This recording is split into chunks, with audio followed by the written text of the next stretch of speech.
Good morning बच्चों। आज हम देखेंगे चैप्टर ईएमआई में इलेक्ट्रोमैग्नेटिक इंडक्शन में एक बहुत ही इंपॉर्टेंट सा टॉपिक होता है बच्चों, इंड्यूस्ड इलेक्ट्रिक फील्ड, है ना भाई। इलेक्ट्रोमैग्नेटिक इंडक्शन में आप लोगों ने क्या पढ़ा है? यही पढ़ा है कि अगर किसी भी कंडक्टिंग लूप में अगर मैग्नेटिक फ्लक्स चेंज हो रहा है तो उस लूप में क्या होगा, एक इंड्यूस्ड करंट होगा। लेकिन ये थोड़ा सा टॉपिक आपके पास अलग है। Induced electric field, electric field आप लोगों ने इलेक्ट्रोस्टैट में पढ़ा है कि भाई कहीं भी कोई चार्ज है तो उसके आसपास के रीजन में क्या होता है, इलेक्ट्रिक फील्ड होता है। अब उस इलेक्ट्रिक फील्ड का जो प्रॉपर्टी होता है वो क्या होता है, तो वो इलेक्ट्रिक फील्ड कंजर्वेटिव होता है। उन इलेक्ट्रिक फील्ड के कॉरस्पॉन्डिंग लाइन ऑफ फोर्सेस क्या होती हैं, कंजर्वेटिव होती हैं। वो कभी भी क्लोज कर्व नहीं बनाती। लेकिन ये थोड़ा सा डिफरेंट इलेक्ट्रिक फील्ड है, इसका नाम है इंड्यूस्ड इलेक्ट्रिक फील्ड। तो चलिए इसकी शुरुआत एकदम बेसिक लेवल से आज हम करते हैं बच्चों। पढ़ते हैं इंड्यूस्ड इलेक्ट्रिक फील्ड। तो देखिए पहली पॉइंट, इस डायग्राम को देखें आप। इस डायग्राम में क्या दिखाया गया है आपको, इंड्यूस्ड इलेक्ट्रिक फील्ड को समझाने के लिए मैंने लिया है एक वेरिंग मैग्नेटिक फील्ड। अच्छा, मैग्नेटिक फील्ड की डायरेक्शन क्या है, तो इस बोर्ड के प्लेन में इनवर्ड डायरेक्शन में है जो क्रॉस से दिखाया गया है। भाई मैग्नेटिक फील्ड दो प्रकार के होते हैं ना, एक क्रॉस वाले जो इनवर्ड होते हैं और डॉट वाले आउटवर्ड होते हैं। तो क्रॉस वाला इनवर्ड मैग्नेटिक फील्ड है और इसका नेचर क्या है, इंक्रीजिंग, अर्थात कि ये डीबी बाई डी रेट से इनवर्ड डायरेक्शन में क्या कर रहा है, इंक्रीज कर रहा है। अच्छा, इसी मैग्नेटिक फील्ड में, इसी इंक्रीजिंग मैग्नेटिक फील्ड में मैंने यहाँ पे रखा है एक कंडक्टिंग लूप जो कंडक्टर से बना है। अच्छा, कंडक्टर में क्या होता है, तो कंडक्टर में होते हैं बच्चों चार्ज। चार्ज किस फॉर्म में होते हैं, तो फ्री इलेक्ट्रॉन के रूप में प्रेजेंट होते हैं। कंडक्टर में एटम्स में जो प्रोटॉन न्यूट्रॉन होते हैं, प्रोटॉन चार्ज हो, प्रोटॉन के पास पॉजिटिव चार्ज, न्यूट्रॉन के पास न्यूट्रल, लेकिन वो एटम के न्यूक्लियस में बाउंडेड होता है। लेकिन कंडक्टर के अंदर मूवमेंट के दौरान जो इलेक्ट्रॉन अवेलेबल होता है वही क्या है, एक मूविंग चार्ज होता है जो कंडक्टर के इंटरनल रीजन में मूव कर सकता है। तो देखते हैं यहाँ पे बच्चों इंड्यूस्ड इलेक्ट्रिक फील्ड के बारे में कि क्या इस वेरिंग मैग्नेटिक फील्ड के कारण कोई इलेक्ट्रिक फील्ड प्रोड्यूस हो सकता है क्या। तो इसकी शुरुआत करने से पहले आपको ये लिए एक लाइन लिखता हूं यहाँ पे, इसको हमेशा याद रखेंगे। पहली point, a varying magnetic field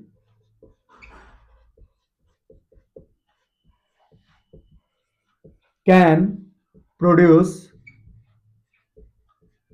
एक वेरिंग मैग्नेटिक फील्ड क्या प्रोड्यूस कर सकता है, एन इलेक्ट्रिक फील्ड। एक वेरिंग मैग्नेटिक फील्ड के कारण किसी भी रीजन में क्या प्रोड्यूस हो सकता है, एक इलेक्ट्रिक फील्ड प्रोड्यूस हो सकता है। And vice versa, vice versa का अर्थ क्या है, a varying electric field can also produce magnetic field. मैं इस लाइन में लिख रहा हूं कि अगर किसी भी रीजन में बच्चों अगर मैग्नेटिक फील्ड वेरिएबल है तो उस रीजन में प्रेजेंट होगा क्या, इलेक्ट्रिक फील्ड भी। और अगर किसी रीजन में इलेक्ट्रिक फील्ड वेरिएबल है तो वेरिंग इलेक्ट्रिक फील्ड में क्या प्रेजेंट होगा, मैग्नेटिक फील्ड। तो वेरिंग मैग्नेटिक फील्ड के कारण जो इलेक्ट्रिक फील्ड आपके पास किसी रीजन में एग्जिस्ट करता है उसी इलेक्ट्रिक फील्ड को बच्चों क्या बोलते हैं, इंड्यूस्ड इलेक्ट्रिक फील्ड, है ना। तो इसी को कहते हैं this electric field, this electric field is known as induced electric field। अच्छा, सबसे बड़ा क्वेश्चन ये है यहां कि एक वेरिंग मैग्नेटिक फील्ड के कारण इलेक्ट्रिक फील्ड प्रोड्यूस होता है, इसको प्रूफ कैसे किया जाए बच्चों। तो देखिए इसको प्रूफ करने के लिए एकदम सिस्टमेटिक चलते हैं हम। मान लीजिए एक कंडक्टिंग लूप बच्चों एक वेरिंग मैग्नेटिक फील्ड में रखा गया है। मान लीजिए एक मैग्नेटिक फील्ड है और इस मैग्नेटिक फील्ड में एक कोई भी कंडक्टिंग लूप रखा है। जैसे कोई हाथ में कड़ा वगैरह आप पहनते हैं ना, तो मान लीजिए एक कड़ा को आपने यहाँ पे रख दिया बच्चों। अच्छा, कोई भी कंडक्टिंग लूप यहाँ पे रखा गया है। अब होता क्या है, जैसे ही t इक्वल टू 0 पे, मान लीजिए शुरू में मैग्नेटिक फील्ड आपको ये ऐसे एग्जिस्ट कर रहा है, अब t इक्वल टू 0 पे आपने सोचना शुरू किया, t इक्वल टू 0 सेकेंड पे आपने इनिशियली सोचना शुरू किया, और उस समय मैग्नेटिक फील्ड इसके अंदर क्या हो गया, वेरिएबल हो गया, और वेरिएबल ऐसे हो गया कि इनवर्ड डायरेक्शन में ये इंक्रीज कर रहा है। अच्छा, अब इंक्रीज करेगा तो हम जानते हैं क्या, कि जब तक से मैग्नेटिक फील्ड, ध्यान दीजिएगा, जब तक से मैग्नेटिक फील्ड इस लूप से पास करने वाला चेंज नहीं होगा, तब तक से कंडक्टर में प्रेजेंट चार्ज पे मैग्नेटिक फील्ड फोर्स नहीं लगा सकता, क्योंकि मैग्नेटिक फील्ड तभी फोर्स लगा सकता है जब चार्ज क्या करे, मूव करे। भाई मूविंग चार्ज पे एक मैग्नेटिक फील्ड क्या फोर्स लगाता है, क्यू पे फोर्स लगाता है बच्चों, क्या, एफ इक्वल टू क्यू, है ना, वी क्रॉस बी लगाता है। चार्ज अगर रेस में था शुरू में तो इसके ऊपर मैग्नेटिक फील्ड कोई फोर्स नहीं लगाता, लेकिन जैसे ही t इक्वल टू 0 पे मैग्नेटिक फील्ड, बच्चों ध्यान सुनिएगा, जैसे ही t इक्वल टू 0 पे मैग्नेटिक फील्ड क्या हुआ, चेंज होने लगा, तो ऐसे ही इस कंडक्टिंग लूप में एक करंट दौड़ गई। मैग्नेटिक फील्ड जब तक से स्थिर था, जब तक से स्थिर था, तो तब तक से इस चार्ज पे लगने वाला फोर्स क्या था, 0, अर्थात कि चार्ज के रूप में प्रेजेंट जो इलेक्ट्रॉन था ये मूव नहीं कर रहा था। भाई इलेक्ट्रॉन किसी भी कंडक्टर में फ्री मूव करता रहता है, रैंडम मोशन होता है, लेकिन उस मोशन को छोड़ दीजिए। शुरू में एक इलेक्ट्रॉन कंडक्टर में रेस में है, और रेस में रहने वाले इलेक्ट्रॉन पे जो मैग्नेटिक फील्ड प्रेजेंट था वो इसके ऊपर फोर्स नहीं लगा सकता, जब तक से, क्योंकि एक रेस में रहने वाले चार्ज पे मैग्नेटिक फील्ड के द्वारा लगने वाला फोर्स क्या होता है बच्चों, 0 होता है। लेकिन जैसे ही मैग्नेटिक फील्ड चेंज करने लगा, ये इलेक्ट्रॉन मूव करने लगेगा। भाई इलेक्ट्रॉन अगर मूव करने लगेगा तो चूंकि तो शुरू में इलेक्ट्रॉन रेस में है, और मैग्नेटिक फील्ड को चेंज करने से ऐसा क्या हुआ कि रेस में रहने वाला इलेक्ट्रॉन मूव करने लगा। बच्चों ध्यान सुनिए मैं क्या बोल रहा हूं, मैं बोल रहा हूं बच्चों, इलेक्ट्रॉन शुरू में रेस में था, वो मूव नहीं कर रहा था। अब ये मैग्नेटिक फील्ड जब चेंज करने लगा तो ऐसा क्या हुआ कि इलेक्ट्रॉन मूव करने लगा। भाई इलेक्ट्रॉन रेस में है, मैग्नेटिक फील्ड तो फोर्स नहीं लगा सकता, लेकिन वेरिंग मैग्नेटिक फील्ड के साथ ऐसा यहां पे क्या आया कि रेस में रहते हुए इलेक्ट्रॉन पे भी फोर्स लग के इसको इस कंडक्टर में मूव कराया जाने लगा। ऐसा क्या कारण है। तो होता क्या है बच्चों, जैसे ही मैग्नेटिक फील्ड चेंज करने लगा, उस मैग्नेटिक फील्ड ने यहां मैग्नेटिक फील्ड के अलावा एक अलग फील्ड प्रोड्यूस किया इलेक्ट्रिक फील्ड के रूप में। जो इलेक्ट्रिक फील्ड चार्ज अगर इलेक्ट्रॉन के रूप में रेस में भी है तो इस इलेक्ट्रॉन पे वो इलेक्ट्रिक फील्ड फोर्स लगा सकता है। क्लियर बच्चों। तो इसका अर्थ ये हुआ कि जैसे ही मैग्नेटिक फील्ड चेंज होगा, यहां पे एक इलेक्ट्रिक फील्ड प्रेजेंट होगा, जिसके कारण इस इलेक्ट्रॉन पे फोर्स लगेगा। अच्छा, इलेक्ट्रॉन पे फोर्स लगेगा तो इलेक्ट्रॉन मूव करने लगेगा कंडक्टर में, और इलेक्ट्रॉन चूंकि चार्ज है, और जैसे ही चार्ज इस कंडक्टर में मूव करने लगेगा, कंडक्टर में आ जाएगा करंट, और कंडक्टर में अगर करंट आ जाएगा तो इस करंट को कहते हैं इंड्यूस्ड करंट। अब करंट जिस डायरेक्शन में जाएगा उसके ऑपोजिट डायरेक्शन में आपका इलेक्ट्रॉन मूव करेगा। तो करंट की डायरेक्शन किससे दी जाएगी, तो करंट की डायरेक्शन लेंस लॉ से दी जाएगी। क्योंकि मैग्नेटिक फ्लक्स इसके अंदर बढ़ रहा है, तो करंट की कोशिश होगी कि एक ऐसा मैग्नेटिक फील्ड आउटवर्ड डायरेक्शन में प्रोड्यूस करे जिससे फ्लक्स की वैल्यू को घटाया जाए, है ना बच्चों। फ्लक्स की वैल्यू को क्या किया जाए, घटाया जाए। तो फ्लक्स की वैल्यू को घटाने के लिए एंटी क्लॉकवाइज डायरेक्शन में करंट, इंड्यूस करंट फ्लो होगा। और करंट अगर इधर आएगा तो इलेक्ट्रॉन पे वेरिंग मैग्नेटिक फील्ड के कारण प्रोड्यूस इलेक्ट्रिक फील्ड इस डायरेक्शन में एक फोर्स लगाएगा। ठीक है बच्चों, ठीक है। जो फोर्स ऐसे नहीं दिया जाएगा, ये तो फोर्स मैग्नेटिक फील्ड का है, ये फोर्स किससे दिया जाएगा, तो ये जो इलेक्ट्रिक फील्ड है आपके पास इस डायरेक्शन में मैंने दिखाया है, तो इस इलेक्ट्रिक फील्ड के द्वारा इसे इलेक्ट्रॉन पे लगने वाला फोर्स क्या होगा, E इंटू ई होगा। और इसी फोर्स के कारण इलेक्ट्रॉन को क्या किया जाता है, इस कंडक्टर में मूव कराया जाता है, जिसके कारण आपके पास एक इंड्यूस्ड करंट होगा। तो इस तरीके से हमने ये देखा कि अगर किसी भी कंडक्टिंग लूप में से पास करने वाला अगर मैग्नेटिक फील्ड को किसी भी तरीके से वेरिएबल बना दिया जाए, तो वेरिंग मैग्नेटिक फील्ड उस कंडक्टिंग लूप में एक ऐसा इलेक्ट्रिक फील्ड प्रोड्यूस होगा जिसके कारण इसके अंदर इंड्यूस करंट फ्लो होने लगेगी। ठीक है बच्चों। तो इस तरीके से हमने जाना क्या कि varying magnetic field can produce varying magnetic field can produce electric field. This electric field is known as induced electric field. अच्छा, अब इसमें आगे लिखेंगे फोर्स बाय, इफ ऐसे लिखते हैं बच्चों, इफ induced electric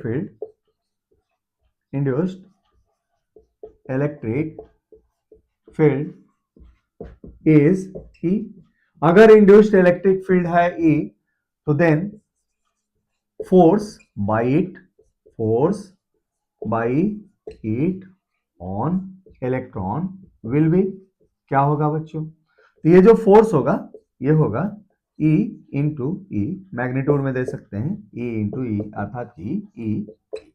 अच्छा, इस फोर्स के कारण इलेक्ट्रॉन को इस लूप में मूव कराया जाएगा। अच्छा, फोर्स के कारण अगर एक चार्ज को मूव कराया जाएगा तो ये फोर्स उस चार्ज पे काम करेगा।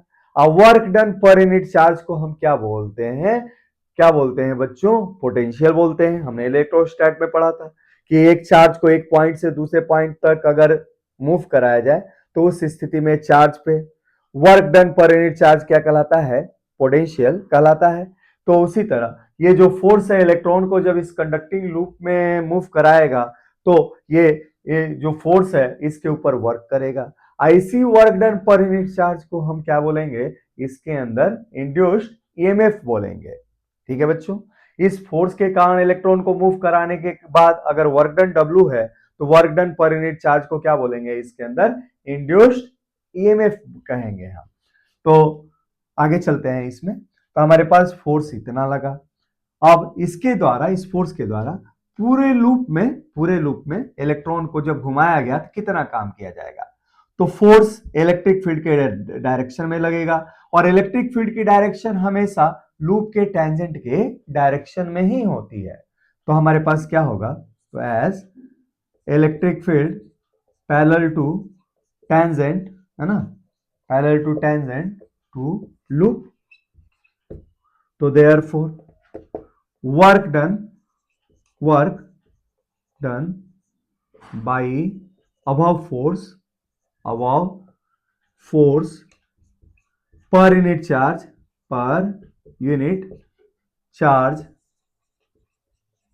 is given by, कैसे दिया जाएगा बच्चों?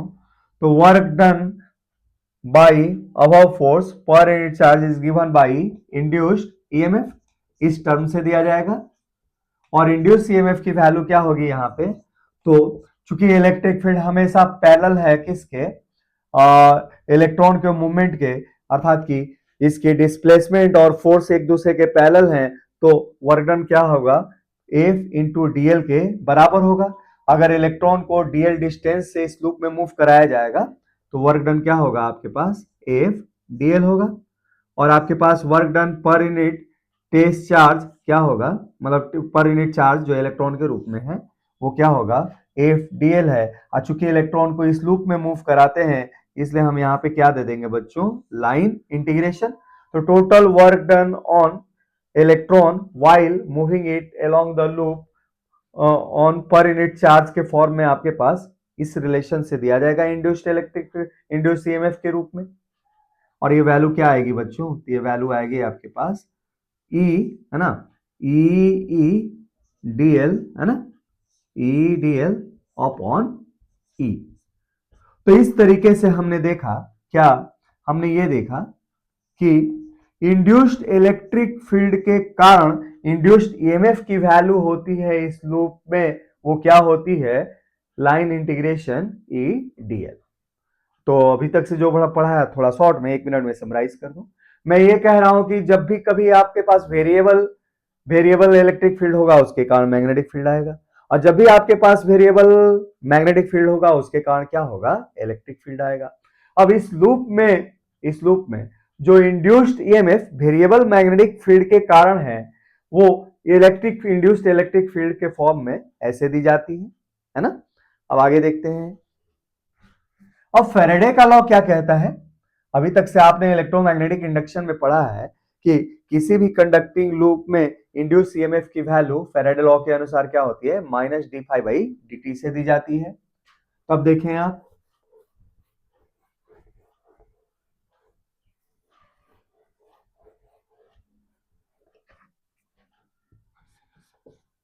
According to Faraday law. Faraday law से आप क्या जानते हैं? तो आप जानते हैं इंड्यूस्ड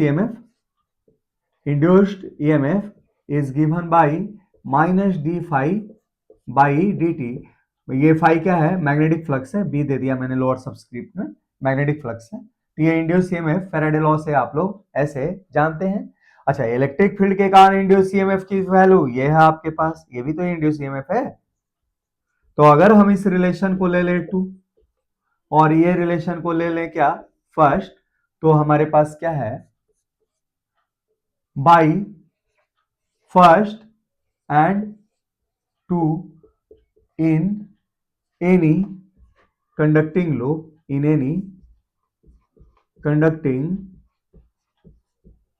लूप जो आपके पास होगा, इंड्यूस ईएमएफ की वैल्यू दी जाती है किससे? एक तो दी जाती है उसमें negative of rate of change of magnetic flux associated with it. अच्छा, अगर ये मैग्नेटिक फ्लक्स में चेंज मैग्नेटिक फील्ड के कारण अगर आया है, ध्यान सुनिए, अगर कंडक्टिंग लूप में मैग्नेटिक फ्लक्स में चेंज वेरिएबल मैग्नेटिक फील्ड के कारण आया है, तो वो वेरिएबल मैग्नेटिक फील्ड लूप के अंदर एक लूप के टेंजेंट के अलोंग इलेक्ट्रिक फील्ड क्रिएट करेगा। अच्छा, ये जो इलेक्ट्रिक फील्ड होगा, इसकी लाइन इंटीग्रेशन भी किसके बराबर होता है? इंड्यूस ईएमएफ के बराबर होता है। इसलिए आप लिख सकते हैं क्या? Line integration of induced electric field along the conducting loop is equal to induced EMF. और इस चीज को मैंने अभी तक से प्रूफ कर दिया है। तो हमारे पास इंड्यूस्ड इलेक्ट्रिक फील्ड के जो टॉपिक में न्यूमेरिकल्स बनते हैं, इस रिलेशन से हमेशा बनते हैं। तो इसको हमेशा याद रखेंगे कि किसी भी वेरिएबल मैग्नेटिक फील्ड में अगर किसी कंडक्टिंग लूप को रख दिया जाए, तो उसके अंदर इंड्यूस्ड इलेक्ट्रिक फील्ड, उसके अंदर इंड्यूस्ड ईएमएफ, इस तरीके से एक दूसरे से क्या होंगे बच्चों? रिलेटेड होंगे। तो जब भी इंड्यूस्ड इलेक्ट्रिक फील्ड की वैल्यू निकालनी हो, तो इस रिलेशन को हम इस्तेमाल करके न्यूमेरिकल में हम वो वैल्यू निकाल सकते हैं। आगे न्यूमेरिकल भी करा दूंगा इस टॉपिक पे। तो इस तरीके से हमने इंड्यूस्ड इलेक्ट्रिक फील्ड का यहाँ पे स्टडी कर लिया। अब चलिए बच्चों आगे हम पढ़ते हैं इसी में property of induced electric field, है ना। अभी तक से हमने ये देखा कि variable magnetic field can cause induced electric field. अब इस इंड्यूस्ड इलेक्ट्रिक फील्ड के पास क्या प्रॉपर्टी होता है, इस चीज को हम यहाँ पे स्टडी कर रहे हैं बच्चों। देखते हैं अगला पॉइंट में इसमें इंड्यूस्ड इलेक्ट्रिक फील्ड के टॉपिक में properties of induced electric field.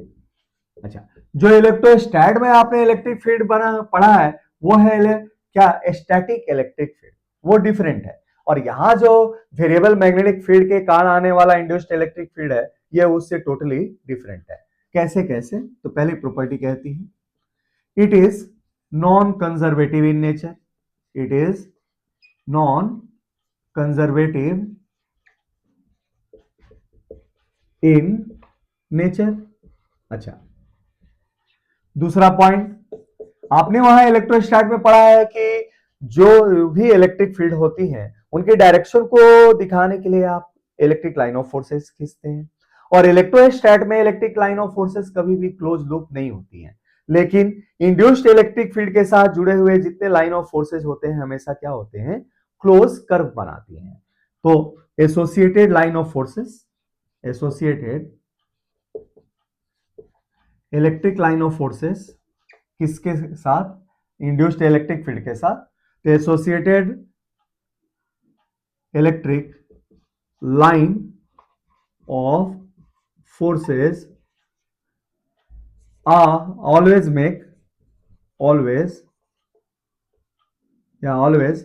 Present in closed curve, है ना। क्लोज्ड कर्व के रूप में हमेशा प्रेजेंट होती हैं। अच्छा, अब तीसरा पॉइंट, जरूरी नहीं है कि इंड्यूस्ड इलेक्ट्रिक फील्ड के लिए होने के लिए आपके पास एक कंडक्टिंग लूप हो। इंड्यूस्ड इलेक्ट्रिक फील्ड उस रीजन में भी एग्जिस्ट करती है जिस रीजन में कोई कंडक्टिंग लूप ना हो। तो आप यहां लिखेंगे ऐसे थर्ड पॉइंट में, induce electric field, induced electric field always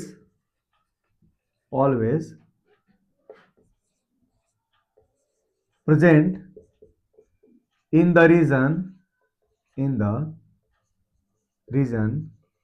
in which magnetic field अर्थात कि बी इक्वल टू वेरिएबल। जब तक से मैग्नेटिक फील्ड वेरिएबल होगा उसके आसपास के रीजन में क्या होगा बच्चों, एक इंड्यूस्ड इलेक्ट्रिक फील्ड होगा। तो इस स्थिति में अगर मान लो बच्चों एक पॉइंट यहां ले लिया P1, एक पॉइंट यहां ले लिया बच्चों P2, एक पॉइंट यहां ले लिया बच्चों P3, तो तीनों ही पॉइंट पे आपके पास इंड्यूस्ड इलेक्ट्रिक फील्ड होगा।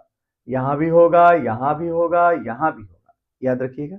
यहां इस पॉइंट पे अगर हम इंड्यूस्ड इलेक्ट्रिक फील्ड की कल्पना करें तो इसके आसपास तो कोई भी कंडक्टिंग लूप नहीं है इस पॉइंट पे, है ना।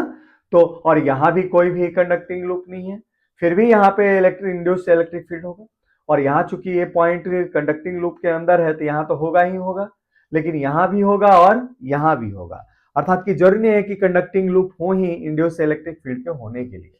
तो हम हमारे पास क्या होगा, therefore electric field induced form में EP1 पे नॉट इक्वल टू 0, EP2 पे नॉट इक्वल टू 0 और EP3 पे क्या है बच्चों, नॉट इक्वल टू 0। तो इस तरीके से हमने देख लिया कि इंड्यूस्ड इलेक्ट्रिक फील्ड की क्या क्या आपके पास प्रॉपर्टीज होती है। ठीक है बच्चों, तो चलिए बच्चों इंड्यूस्ड इलेक्ट्रिक फील्ड पे अब कुछ क्वेश्चन करते हैं इस लेक्चर में, है ना। तो बैक टू बैक कुछ क्वेश्चन कर लेते हैं इसी लेक्चर में, हटाते हैं इसको, है ना। तो हमने टॉपिक स्टडी कर लिया बच्चों इंड्यूस्ड इलेक्ट्रिक फील्ड।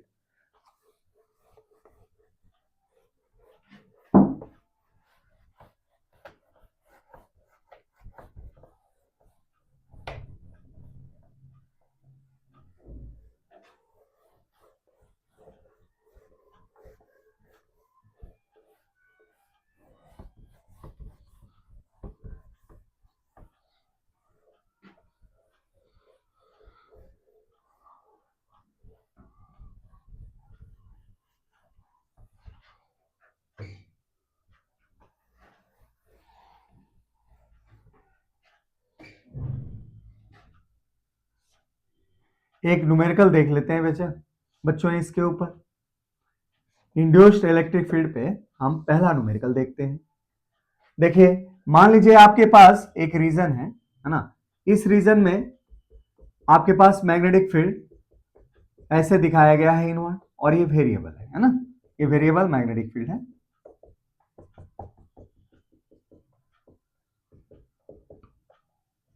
अच्छा, ये जो जिस रीजन में एग्जिस्ट करता है ये रीजन मान लिया जाए क्या है, सिलेंड्रिकल है। ऐसे अब यहां से सेंटर से करीब 10 सेंटीमीटर के डिस्टेंस पे एक पॉइंट है P, है ना। 10 सेंटीमीटर के डिस्टेंस पे एक पॉइंट है P, और ये जो सिलेंड्रिकल रीजन है इसकी रेडियस है करीब 40 सेंटीमीटर, और जो मैग्नेटिक फील्ड वेरिएबल है इसके अंदर B, उसके वेरिंग रेट क्या है, dV by dt equal to 0.4 tesla है ना?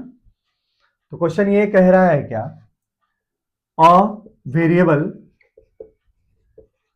Magnetic field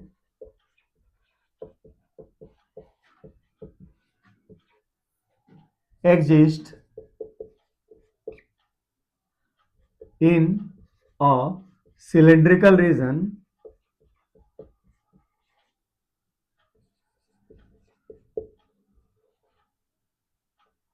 having radius r equal to 40 centimetre, है ना। अब लिखेंगे if it contains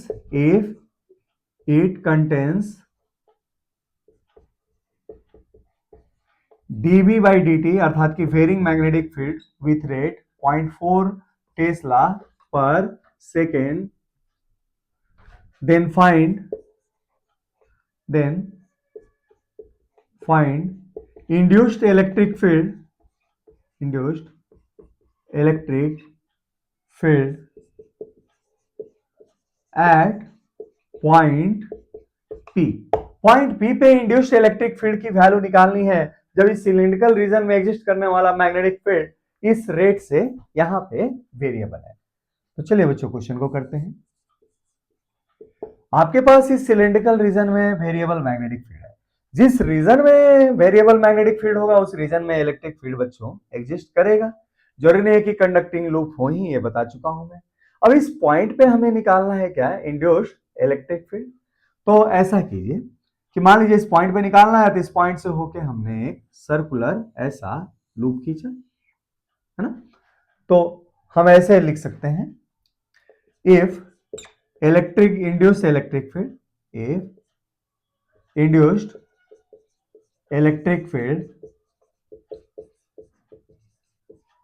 eight point P is E, है ना। पॉइंट P पे इलेक्ट्रिक फील्ड अगर E है, अच्छा ये जो डिस्टेंस है इस डिस्टेंस को अगर हम x दे दें तो हमारे पास लाइन इंटीग्रेशन इलेक्ट्रिक फील्ड का इस लूप पे कैसे दिया जाएगा, है ना। अच्छा चूंकि मैं मैग्नेटिक फील्ड ऐसे इंक्रीज कर रहा है तो आपके पास जो इंड्यूस करंट होगा इस डायरेक्शन में होगा बच्चों, और जिस डायरेक्शन में इंड्यूस करंट होगा उसी डायरेक्शन के टेंजेंट के डायरेक्शन में क्या होगा, आपके पास इंड्यूस्ड इलेक्ट्रिक फील्ड होगा। अच्छा इस इलेक्ट्रिक फील्ड का अगर लाइन इंटीग्रेशन ले तो हम लिख सकते हैं by Faraday law. Faraday law का ही एक्सटेंशन है आपके पास induced electric field, by Faraday law. आपके पास रिलेशन में हमारे पास क्या था, line integration of the induced electric field along the loop is equal to minus d phi by d t. ठीक है बच्चों, और फाई कौन सा, मैग्नेटिक फ्लक्स है। अच्छा लाइन इंटीग्रेशन जब इसके ऊपर अप्लाई करेंगे तो भाई यहां से 10 सेंटीमीटर चाहे यहां ले यहां ले यहां ले, हर एक पॉइंट पे इलेक्ट्रिक फील्ड की वैल्यू क्या है, कांस्टेंट है। और इलेक्ट्रिक फील्ड की डायरेक्शन हमेशा इस लूप के अलोंग किसी भी लाइन सेगमेंट के डायरेक्शन में है।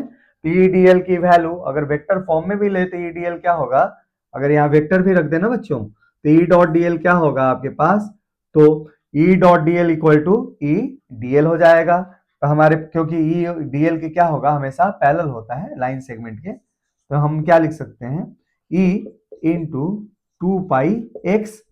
एक्स इस लूप का रेडियस है ना, क्योंकि आप डीएल डीएल जब जोड़ेंगे तो आपको क्या मिलेगा, टोटल सरकमफ्रेंस का लेंथ मिलेगा। और किसी सर्कल के सरकमफ्रेंस क्या होता है, 2 पाई एक्स होता है, इसलिए हमने लिख दिया क्या, ई इंटू 2 पाई एक्स। अच्छा equal to negative of rate of change of magnetic flux associated with this loop. अब इस लूप से किस रेट से मैग्नेटिक फ्लक्स चेंज कर रहा है, तो इस लूप का एरिया क्या है बच्चों, पाई एक्स स्क्वायर, और इसके अंदर मैग्नेटिक फील्ड इस रेट से चेंज कर रहा है। तो हमारे पास ये वैल्यू क्या हो जाएगा मैग्नीट्यूड में बच्चों, मैग्नीट्यूड के फॉर्म में हो जाएगा pi x square into dv by d t की वैल्यू क्या है बच्चों 4। इस रेट से मैग्नेटिक फ्लक्स इसके साथ जो जुड़ा हुआ है वो चेंज कर रहा है। अब ऐसी स्थिति में ये गया और ये गया, ठीक है, पाई से क्या गया बच्चों, पाई गया। तो यहां से इलेक्ट्रिक फील्ड की वैल्यू क्या निकल के आई, तो इलेक्ट्रिक फील्ड की वैल्यू मैग्नीट्यूड में निकल के आ गई बच्चों, क्या, एक्स अपॉन 2 इंटू 0.4। अच्छा x की वैल्यू यहाँ पे क्या है, तो यहाँ पे x की वैल्यू है बच्चों x इक्वल टू 10 सेंटीमीटर। हम लिखेंगे क्या, 10 इंटू 10⁻⁻², है ना, मीटर में, अपॉन 2 तो इंटू 0.2 हो जाएगा। अच्छा इसको सॉल्व करेंगे तो क्या दे देगा, ये गया और ये गया, तो मिलेगा क्या आपके पास 0.02, है ना, 0.02, और यूनिट क्या होगी इलेक्ट्रिक फील्ड की, न्यूटन पर कूलम या वोल्ट पर मीटर। ठीक है, तो इस तरीके से इस क्वेश्चन में हमने इस पॉइंट से एक्स डिस्टेंस पे प्रेजेंट पॉइंट पी पे क्या निकाल लिया बच्चों, इंड्यूस्ड इलेक्ट्रिक फील्ड की वैल्यू निकाल ली। चलिए बच्चों एक और क्वेश्चन करते हैं इसमें, इसी टॉपिक पे इंड्यूस्ड इलेक्ट्रिक फील्ड पे। देखें आप, ऐसे इस क्वेश्चन का आप लोग स्क्रीनशॉट लेके खुद से भी आप प्रैक्टिस कर सकते हैं। तो अगला क्वेश्चन देखते हैं बच्चों इसमें, इसी टॉपिक पे, इंड्यूस्ड इलेक्ट्रिक फील्ड पे।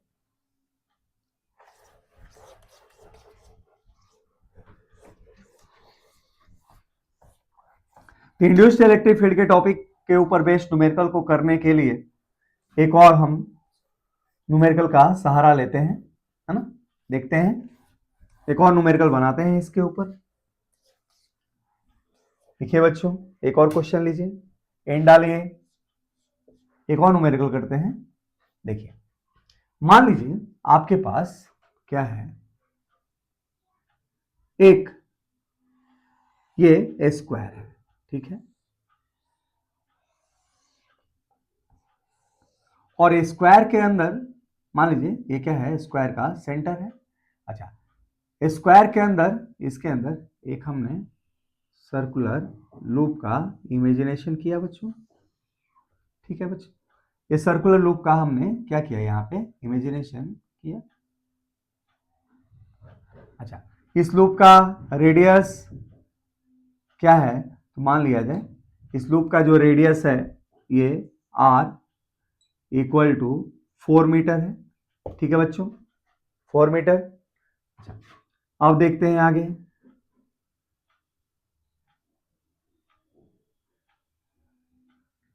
इस लूप में एक मैग्नेटिक फील्ड है ना, इस रीजन में एक मैग्नेटिक फील्ड ऐसे चेंज कर रही है, इनवर्ड डायरेक्शन में मैग्नेटिक फील्ड इस लूप में क्या कर रही है, ऐसे चेंज कर रही है। देखें, अच्छा, इस पॉइंट को हमने मान लिया क्या बच्चों, ए। इस पॉइंट को मान लिया मैंने क्या, पी, ठीक है। अच्छा, मैग्नेटिक फील्ड इसके अंदर जो चेंज कर रही है उसका रेट क्या है, तो rate of change of magnetic field, rate of change in B equal to dB by dt equal to ये है, मान लिया जाए 0.1 टेस्ला पर सेकेंड। मान लीजिए इस रेट से ये मैग्नेटिक फील्ड इस रीजन में चेंज कर रही है। तो क्वेश्चन ये है बच्चों कि in shown diagram, in shown diagram if magnetic field varies with respect to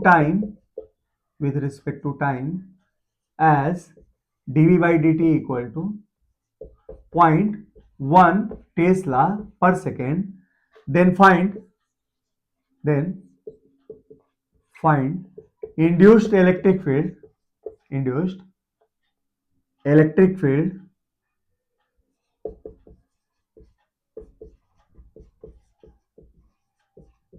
at point A and at point P।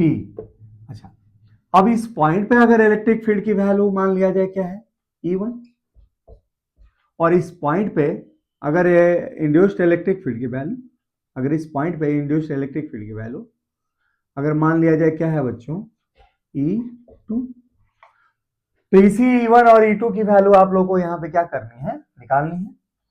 तो इसी में लिख दिया ऑल्सो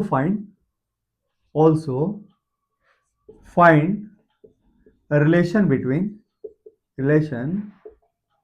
बिटवीन किसके बीच में, E1 एंड E2। E1 और E2 के बीच में आप रिलेशन निकालें बच्चों। तो चलिए बच्चों, क्वेश्चन को फिर से पढ़ देता हूं। इस रीजन में मैग्नेटिक फील्ड इस रेट से चेंज कर रहा है। अब ऐसी स्थिति में यहाँ पे इलेक्ट्रिक फील्ड अगर जो इंड्यूस्ड है वो अगर E1 हो और यहाँ पे जो इंड्यूस्ड हो वो अगर E2 हो, तो एक तो इनके मैग्नीट्यूड निकालने हैं और दूसरा इनके बीच में रिलेशन क्या होगा ये आपको बताना है। चले बच्चों, क्वेश्चन को हम करते हैं सॉल्यूशन। देखिए यहां पे अगर हम करें कैलकुलेशन ऑफ E1 E1 देखते हैं बच्चों। E1 का जब कैलकुलेशन करें तो फैराडे लॉ इस्तेमाल करते हैं यहाँ पे, हम डायरेक्ट लिखते हैं लाइन इंटीग्रेशन के लिए E1 इंटू 2 पाई। अच्छा, E1 यहाँ के लिए हमारे पास x रेडियस के रूप में क्या है 4 मीटर, तो 2 पाई इंटू 4 लिख सकते हैं बच्चों। इक्वल टू क्या होता है, तो ये होता है minus D five by d T, है ना। तो D five by d T क्या होगा, तो एरिया होगा इसका पाई इंटू 4a²।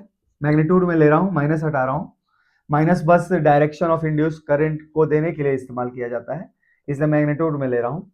तो पाई इंटू 4a² और डीवी बाई डी टी की वैल्यू क्या है बच्चों 0.1 है, ठीक है। अब ऐसी स्थिति में क्या हो जाएगा, पाई से पाई कैंसिल आउट, 4 से 4 कैंसिल आउट, तो E1 का जो मैग्नीट्यूड यहाँ पे आ जाएगा वो आ जाएगा 4/2 इंटू 0.1, है ना, 4/2 इंटू 0.1, दैट इज 0.2 न्यूटन पर कूलम या वोल्ट पर मीटर आ जाएगा बच्चों, ठीक है। यह हमारे पास E1 का कैलकुलेशन हो गया। अब कैलकुलेशन ऑफ E2 देखते हैं। कैलकुलेशन ऑफ E2 करके देखते हैं। अच्छा, E2 को कैलकुलेट करने के लिए यहां से हमने इमेजिन किया कि इस प्रकार का एक सर्कुलर आर्क ऐसे पास कर रहा है ना, सर्कल का पेरीमीटर ऐसे पास कर रहा है। अच्छा, अब इसका रेडियस क्या हो जाएगा, इसका रेडियस हो जाएगा, ये चूंकि 4 है ये वाला, और ये भी 4 है, तो ये वाली रेडियस क्या हो जाएगी बच्चों 4√2 हो जाएगी। ये वाली डिस्टेंस क्या हो जाएगी, तो राइट एंगल ट्राइंगल में हाइपोटेनस है, ये 4 है, ये भी 4 है ना, ये भी क्या है, ये भी तो 4 होगा बच्चों, टेंजेंट की तरह जा रहा है ना ये स्क्वायर। तो ये क्या है 4 मीटर, ये भी है, तो ये भी 4 है और ये भी 4 है, तो ये कितना हो गया बच्चों 4√2 हो गया। तो हमारे पास इसके कैलकुलेशन के लिए लाइन इंटीग्रेशन करते हैं, तो E2 इंटू क्या हो जाएगा 2 पाई इंटू 4√2 इक्वल टू, अब इससे फ्लक्स जो चेंज होगा वो उसका रेट क्या होगा, तो D five by d T के लिए एरिया हमारे पास है पाई इंटू रेडियस है 4√2 का होल स्क्वायर, ठीक है बच्चों, 4√2 का होल स्क्वायर। आई इंटू हमारे पास क्या है यहाँ पे डीबी बाई डी टी, और डीबी बाई डी टी की वैल्यू क्या है आपके पास 0.1 है। तो इस तरीके से जो सॉल्व किया तो पाई से तो पाई उड़ गया, ठीक है। और क्या मिला हमारे पास आगे, इसका सॉल्यूशन यहीं पे कर देते हैं। तो E2 की वैल्यू मिल गई बच्चों क्या, 8√2 हो गया, और इसका स्क्वायर हो गया क्या 16 और 32, है ना, 32 बटे में 8√2, ठीक है, इंटू 0.1 हो गया बच्चों, ये हो गया क्या 4 बटे में √2, है ना, तो 0.4 अपॉन √2, है ना, यूनिट न्यूटन पर कूलम।